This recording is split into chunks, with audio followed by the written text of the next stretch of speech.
¿Y cómo sé si están viendo, si no están viendo? Se te va a salir de TikTok. Déjame ver cómo está. Ujú. Hola, buenas noches a todos. Me gustaría que comentaran si ya están recibiendo la transmisión. Seth, Willis, ¿ya estoy? ¿Y, y, ¿Y tú cómo sabes cuántas gente hay o qué? ¿Empiezo, no empiezo? ¿O qué? Ah, ahí están. Pues vamos a iniciar. Vengo un poco corriendo. No era yo quien iba a dar la charla ahorita, pero Javier está teniendo problemas en su casa. eh, y entonces voy a entrar yo y esperemos que mañana Javier pueda dar la charla. Me van a tener que perdonar, pues que es un poco improvisada.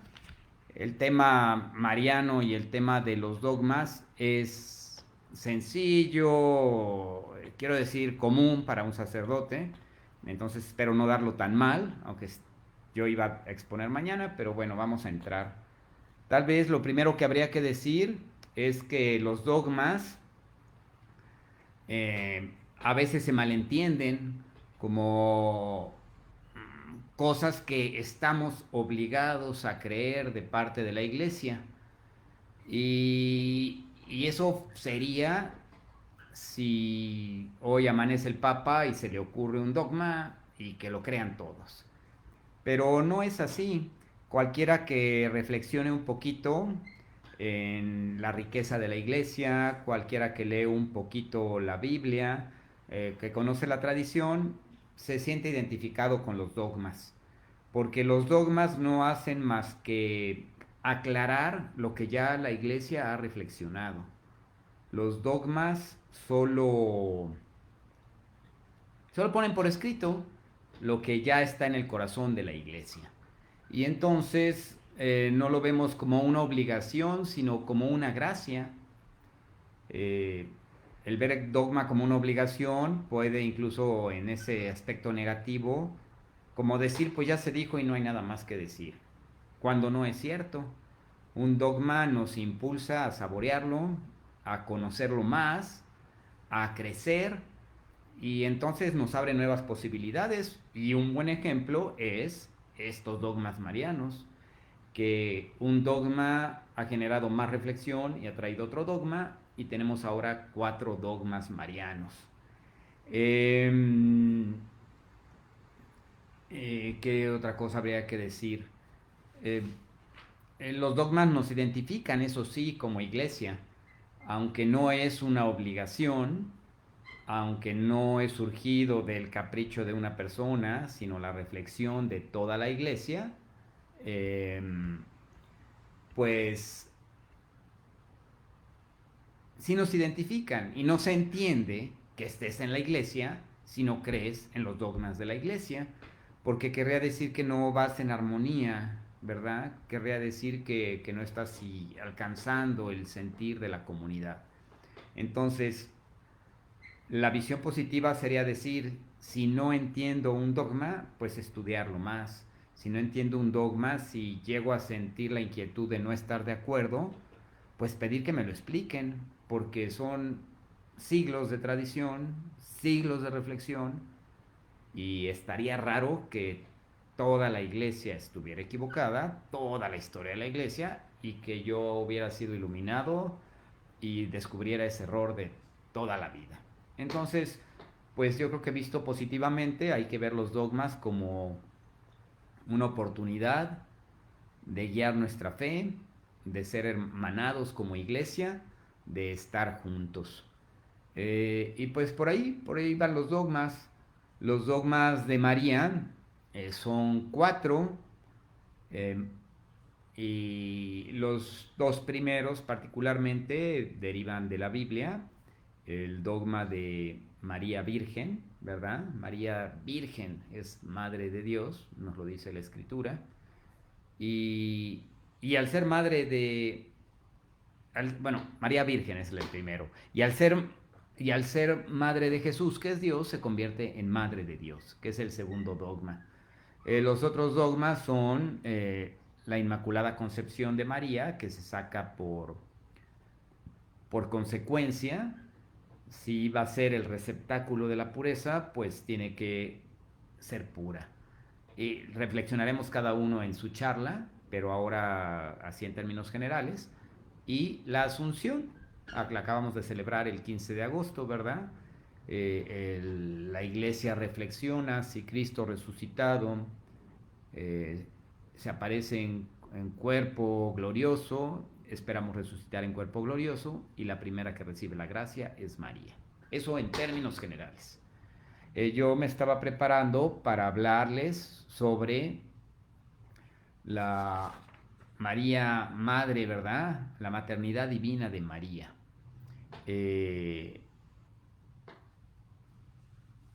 La palabra utilizada cuando se definió el dogma fue Teótokos, es decir, la que da a luz a Dios, la que la paridora de Dios, ¿no? Quien da a luz a Dios. Y, y es que la iglesia reflexiona desde sus inicios en, en que si María da luz a alguien que es Dios, tenemos que reconocerla como Madre de Dios. No es creadora de Dios.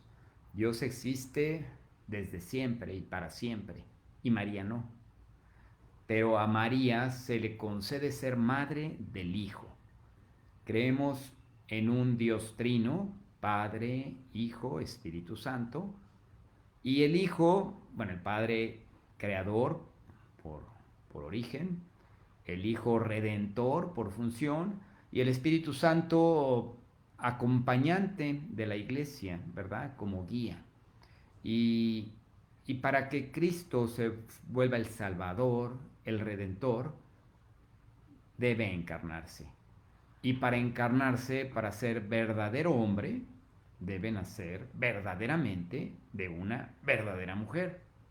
Y entonces así María se convierte en Madre de Dios, del Hijo de Jesucristo, que es la encarnación de Dios entre nosotros. Ella es su madre y por lo mismo Madre de Dios. Eh, Tal vez la primera idea que tenemos clara de este dogma, de esta reflexión, es pues que el profeta Isaías dice, ¿verdad? Vean que la Virgen concebirá y dará a luz un hijo, a quien le pondrán el nombre Dios con nosotros. Jesucristo, la segunda persona de la Trinidad que encarna, lo hace para estar con nosotros. Y ese es un gran consuelo, porque nos deja ver el gran amor que Dios nos tiene. Dios viene a estar con nosotros. Es interesante también en la Biblia, ¿verdad? Ese diálogo que se da por una parte entre el ángel y María. María que dice, pero ¿cómo puede ser una gracia tan grande, verdad? Y el ángel que contesta, nada es imposible para Dios. Y deberíamos tenerlo presente si nos queremos poner a ver los dogmas con la razón. Nuestra razón no va a alcanzar a descubrir el misterio, pero sí puede vislumbrar esa lógica de que se den. Y entonces, para Dios nada es imposible porque no podría encarnarse. Y también el diálogo que tiene con Isabel, su prima, el diálogo con Isabel, su prima, también es interesante, que le dice, ¿de dónde a que venga la madre de mi Señor a verme? Jesús apenas ha sido depositado por el Espíritu Santo, apenas se ha encarnado en el seno de María y ya se le reconoce a María como Madre de Dios. La primera persona con quien dialoga en esto es María.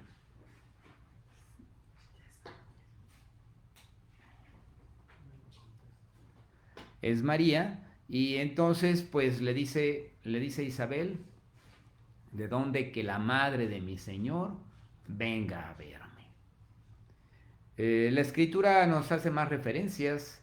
San Pablo en la carta a los Gálatas, aunque de una manera indirecta, eh, también nos dice, al reflexionar sobre la encarnación, dice, envió Dios a su Hijo nacido de mujer. No dice el nombre de la mujer, pero sí nos dice nacido de mujer. Y entonces se resalta la verdadera maternidad de María. Eh, entonces, pues con esto vemos cómo la Biblia tiene presente a, a Jesús. La Biblia en esa iglesia naciente lo ve ya como una realidad. Cristo encarnó y por lo tanto María es Madre de Dios. A futuro también lo ve porque en el libro del Apocalipsis, en el libro de la Revelación, también se presenta como María, esa mujer. No, quiere que se salga. Como es que me están diciendo que logró Javier conectarse. Pues no podemos tener dos charlas.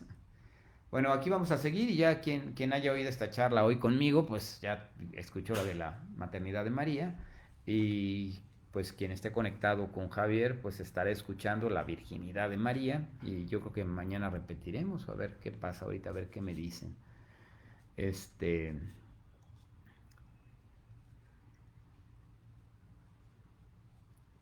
eh, bueno, me sacaron de onda. Ah, les decía, en el Apocalipsis también se ve como figura futura, ¿verdad? Nos dicen de esa visión, una mujer vestida de sol, encinta, da a luz. La serpiente está esperando para devorar a su hijo, pero su hijo es arrebatado hasta Dios y se le pone en su trono para siempre. Y eso no puede ser más que Dios, el tener un trono para siempre, un atributo de la divinidad, y esa mujer ha engendrado a ese rey, María, Madre de Dios. Eh, la tradición de la iglesia entendió esto desde el principio, y por eso ahí tenemos pues desde las oraciones, ¿verdad? Bajo tu amparo nos acogemos, Santa Madre de Dios. Esta es una oración que se reconoce desde el siglo III. Bajo tu amparo nos acogemos, Santa Madre de Dios. No desprecies las súplicas que te dirigimos. Santa Madre de Dios. ¿Cuál fue el problema? ¿Por qué hubo que haber una declaración doctrinal que se dio en el concilio de Éfeso? Porque se llegó a discutir si estaba bien decir que María era Madre de Dios o si María solamente era Madre de Cristo o si María solamente era madre de la parte divina de Cristo, cuando no se había comprendido esa doble naturaleza de Cristo. Cristo es verdadero Dios y verdadero hombre, las dos naturalezas en un solo ser. Y entonces, pues, una discusión sana, ¿verdad? No habría por qué decir que fue malo. Eh, eh, al Cirilo de Alejandría, ¿verdad? Queriendo unir estas dos visiones, dice María tiene que ser madre de Dios, y Nestorio queriendo dividir no solo de Cristo. Y pues la iglesia reflexionó y fue muy importante, ¿verdad? Se define con mayor claridad en el concilio de Nicea que Cristo tiene las dos naturalezas y entonces se puede saltar años después a definir que Jesús es Dios y hombre pleno y por tanto tiene una madre completa. Eh, pues de esta manera, ¿verdad? Podemos concluir que María es madre de Dios. Es algo muy importante para la iglesia porque la Iglesia recibe su misión de maternidad a través de la maternidad de María. María ciertamente es la madre que recibimos en la cruz. Dice Jesús a Juan, ahí está tu madre, madre, ahí está tu hijo, le dice a María. Y con eso quedamos en manos de María. Y María, nos dice la Sagrada Escritura, se va con Juan, se va con la iglesia. Y María da la función maternal a la iglesia. María, Madre de Dios, se convierte a la iglesia en madre bienaventurada. Convierte a la iglesia en madre que cuida y que ama. Y entonces de ahí viene la función eh, procreadora de la iglesia. La iglesia genera hijos para Dios y las genera a través del bautismo y el bautismo a través de los sacramentos, pues, y el bautismo genera nuevos hijos para Dios y nos convertimos en la gran familia de Dios. De esta manera, pues, debemos decir que María es Madre de Dios para expresar la visión concreta de Cristo. Es muy importante entender que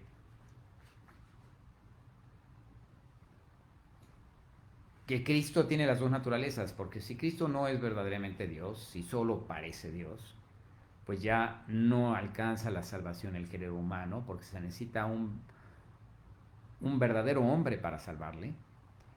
Y si Cristo no es verdaderamente hombre, pues tampoco, o sea, si no es verdaderamente Dios para traer la salvación y no es verdaderamente hombre para que esa salvación llegue a nuestra naturaleza queda en juego, queda en vilo, ¿verdad?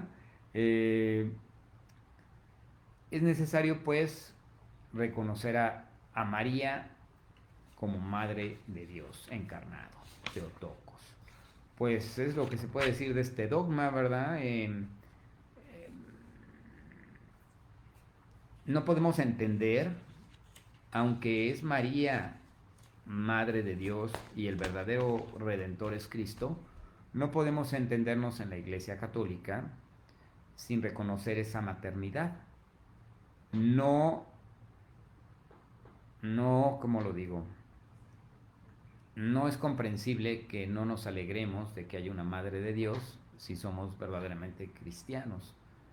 No es posible que nos alegremos de tener una madre que nos cuida cuando hemos sentido la fragilidad, cuando todos hemos tenido la experiencia de ser bebés y nadie habrá salido adelante sin alguien que haya ejercido la función materna. No es posible que no nos alegremos de que María nos dé esa maternidad espiritual y que al convertirse en Madre de Dios se convierte en Madre de todos nosotros. Pues creo que es por aquí que tendría que darse la charla. Yo tengo aquí en la pantalla para poder ver sus comentarios. Pues buenas tardes, Leti, Mario, Adolfo, Edith, Mayra, Fierce, Patti, Sol, Edith, Jenice,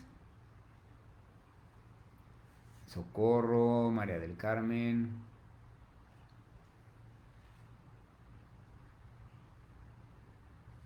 Muy bien. Muy bien. Pues creo que es todo, no sé, pues hemos salido avante de esta charla improvisada un poquito, pero no queríamos que se perdiera el sentido, el hilo. Yo les pediría que perdonen, ¿verdad?, cómo fue dada la charla en este sentido de que tuvimos problemas con el internet. Yo hubiera querido presentar algunas imágenes, pero pues hemos concluido. Los invito a ver mañana la charla sobre María Virgen. Pues que Dios les bendiga, que les guarde. Gracias por estar aquí. Y estamos en la fiesta patronal, no se olviden, pues sí, transmitiendo todos los eventos. Hasta luego.